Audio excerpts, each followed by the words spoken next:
Berarti aku nek munggah kayangan jenengku ganti kita. Ora ya tetep Bagong ning celu-celane nek nyebut kowe iki kita. Wah, ngerti ora melu aku mumet aku nek carane. Kata-katane iki beda karo nggone dhewe. Bagong ulun isih gedhe palimarma ulun marang jeneng kita. Aja gawe geger. Mengko mundak kita kena walap. Aluweh.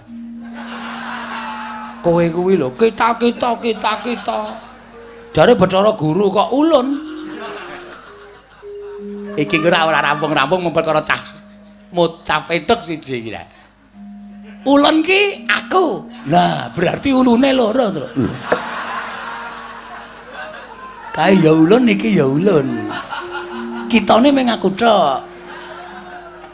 Petro kanthong bolong. Wonten dawuh Bu Ulun. Padha rejo sak prapta kita. Weh, kowe ya kita, Tru. Wis to. Kowe iki menengo sik. Aku tak wangsulan sik. Wah, ora denger aku.